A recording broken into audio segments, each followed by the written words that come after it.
Hello folks, this is Hidden Numismatist back at you again with another video on my channel for this Monday. Today we're going to feature another GSA Morgan for this Monday as the featured coin. It's a little bit more desirable of a PCGS, one that's carries a little bit more of a premium, but still readily out there. And I'm talking about my 1880 Carson City Morgan silver dollar GSA pack. And here she is in her beauty. Beautiful unk. As we know that most GSAs will grade about maybe 60, 61. Some may pull a 62 if you're able to get an early die state in a GSA. But this is my beautiful 1880 Carson City GSA Morgan that is clearly an uncirculated. And it is considered a GSA because it hasn't been graded. There's no band on this one from either PCGS or NGC or what have you. So we're going to talk about this beautiful coin, what makes it the VAM that it is, because it is a VAM as well. We'll get to that as well. So this isn't just a plain date 1880 CC. This is a beautiful VAM. That is a little bit more desirable. Let's get started, my brothers and sisters. Among the highly sought after Morgan silver dollars, the 1880 CC is one of the 360,000 Morgans minted that year. Even though there was a discovery in the 1960s making the mintage of many of these rare years to increase, the 1880 CC's mintage remained the same. After the government stopped the allowance of exchanging silver certificates for silver dollars, a government hoard took place. This is basically explaining the GSA in general. The hoard occurred when the government broke the seal of many silver dollar bags and placed the uncirculated ones in GSA holders. Many collectors and dealers have removed the coins from their GSA holders through the years, but some have remained intact. And that is true. Unfortunately, what's very sad is many novice collectors that don't know the historical importance as numismatists on the GSA, they crack these beautiful coins out of their GSA holders to put them in their albums, and that's a no-no. You can't do that, folks. You got to keep it in its original GSA packaging with all of its paperwork. This is a piece of card that came with this. This is the first time I've ever seen one of these, and the dealer that I bought this from years ago said usually this is the one that everybody is used to seeing, is the one that you get with the GSA hoard, and you always know that the first two digits have to match the year of your Morgan. So this is legit, obviously. Let you all read that beautiful paperwork there. Beautiful, he captured that. And as I stated, the dealer doesn't know when he bought this in the aftermarket. He doesn't know what this is. Well, obviously we know what it is, but and it is with the GSA, so it goes with the set. But like I said, the dealer and I were perplexed. We didn't know what this was, and then another dealer told us a couple of booths down years ago when I bought this coin for myself, said some of the GSAs do come with this, but the majority just come with this. Of course, the beautiful GSA CC and the box, and the lid is nice and solid, intact, no broken, torn corners or tears or rips or what have you. So this was like a little surprise to me when I was considering to get this coin a few years back for my collection. So I want to talk about the variety now that this beautiful coin holds. There's two major varieties in the 1880 CC overall. You have the VAM 6 and the VAM 5. The VAM 6 is the one that this coin is, and it is an 8 over low 7. And evidence the die characteristics, the die markers you want to look for are this little, if you will, like a bulge, if you will. It's not a bag mark. No, it's not a bag mark. It's not a ding. And these two are present are present in this coin. You can definitely see below the second 8. Boom, right there. Right below, in the middle of the 8. You see this marker here. This so much the camera is not able to pick up on so much, unfortunately, but it is definitely the low 7, making it a VAM 6. And this is the one that's a little bit more common than this one. Now, as far as overall scarcity or rarity, do either one of these VAMs make this GSA worth a little bit more? Yeah, it makes it a little bit more desirable, but not really. It's not anything that you want to, if you're looking at a raw GSA 1880 versus one that is beautiful VAM, the difference between the two, and we're comparing apples to apples, this one being, let's say, just a straight 1880 CC, and then if you had a VAM, you would pay a little bit more of a premium for the VAM, but not much. So be careful, folks. Don't let the dealer or anybody gouge you or take advantage and try to oversell the fact that, you know, it is a VAM. Both of these overdates have rounded breasts, and we can see the 1880 CC of reverse of 78 as they are the rounded breasts on both of these varieties. Let's talk to our brother Ron Guth and see what this gentleman has to say about these VAMs here. The 1880 CC 8 low 7, this one here, is one of the more common varieties of the 1880 CC $1 GSA. The most obvious difference between the low and the high 7s can be seen by the position of the base of the 7 relative to the 8. The low 7 is much farther from the 8 than the high 7. Both of these varieties are reverses of 1879, which with a nicely rounded breast on the reverse. So that's pretty cool as well. We know that they're all reverses of 1879, and then coupled with the fact that if you're able to get a VAM makes collecting these GSAs that much more enjoyable.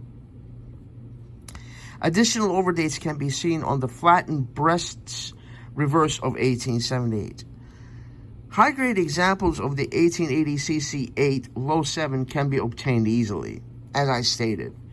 The PCGS Coinfax Condition Census, a listing of the top 10 examples of the dates, consists 66 to 66 plus in mint state, the finest being 3 at the MS 66 plus level. And my I have just one 1880 GSA. I don't have I have raw Carson City 1880s, of course, for my albums. But this is the only 1880 GSA Carson City that I have. So this is the VAM that I get, is the VAM 6 low 7. I'm not going to seek this one out. No need to. Even though this was a little bit more desirable than the VAM 5. It's a little bit more desirable than the VAM 6. But like I said, not really making it a reason or a valid reason enough to seek out both of them for your collection, in my opinion. But if you're a diehard GSA collector, which I'm not, I've just done one of each of the GSA years, then hey, this is something that you do need to refer to. I also want to look to this reference here, my brothers and sisters. I'll give you the title. This is one of my references that I use for Carson City Morgan dollars in general, and they also talk about the GSA hoard. Published by Whitman. I love this book. I got this book a few years back, and it has served me very well. Here's the ISBN number. I'm sure you can find it on Amazon or what have you on the secondary market, or maybe your local coin shop can order books. Was this book for you? But I turned to the 1880 CC, and I wanted to give this author's perspective on this as well. In terms of dramatic variety features, many specialists would point to the VAM6 as the overdate in the Morgan Dollar series. Basically, the entire underlying 7 is visible inside the 2 loops of the second 8 in the date, the 2 faint ears which represent the topmost points of the 7, just up from the top left and the top right corners of the 8. The crossbar of the 7 can be seen inside the top loop, while the vertical stem, which stretches down below the 8, is clearly visible inside the bottom loop. Very well said. The wow factor for this variety is off the charts. It is a cool variety. I'll give it that. As if more diagnostics were needed to identify the VAM6, there is also an area of raised metal along the inside bottom of the zero, which may represent the polishing efforts of the engraver to efface the base of the underlying 9. In any case, obtaining a specimen of the VAM6 has become a priority for many Morgan Dollar collectors, some of whom are not necessarily interested in varieties, but recognize a spectacular numismatic item. And they are absolutely correct. I mean, that is not overinflating anything when it comes to this. And like I said, I love the GSA hoards. You need to keep them in there with their packaging, folks, please, for future generations, because these, when you're a serious Morgan collector like me, I'm not serious enough to do all of the GSA varieties, but I do have one of each year. But do please leave this in this original slab from the hoard, please, because future generations and future collectors, had this been a raw, if this was cracked out and put into a flip, I would have not considered it, because I need the GSA from 1880 CC. Beautiful boxing. So it's critical that we preserve these very historical numismatic coins for future generations, right? A little bit more information here from my brother Ron Guth from a totally different article that I pulled. And I'll reference all these in the description box below. The 1880 Carson City silver dollar is a fairly common date thanks to the Treasury hoards that were sold by the General Services Administration in the late 1970s and early 1980s. Literally, bags and thousands of coins came on the market, but the demand was enough to meet all the supply. PCGS has certified over 17,000 1880 CC dollars as of March 2011, but that number includes all of the varieties of that year. Nonetheless, 17 bags of anything is a significant quantity, especially silver dollars. Despite the large quantities of graded coins, the 1880 CC has been able to maintain a strong valuation. Collectors love the CC mint mark. Very well said. And even though this 1880 GSA CC is readily out there, it is a little bit more of a desirable relative to the other CC GSAs. This is basically what this professional numismatist, Mr. Guth, is saying. So we love the GSA, we love the CC, but when you put a GSA and a CC together with its original paperwork and box, makes this even a way more desirable piece to a private collector. Several varieties exist of the 1880 CC silver dollar, some major, some minor. The most obvious difference is on the reverse. Some 1880 CC silver dollars were struck with the reverse of 1878, flat instead of a rounded breast, and with a flat fletch at the topmost arrow. Other varieties include variations of overdates plus the often minute VAM varieties.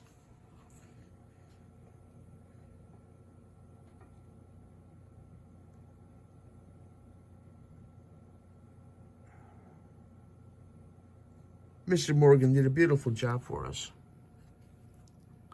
As far as condition goes, most of the certified 1880cc silver dollars are 64, bracketed on either side, but either equal numbers of 63s and 65s.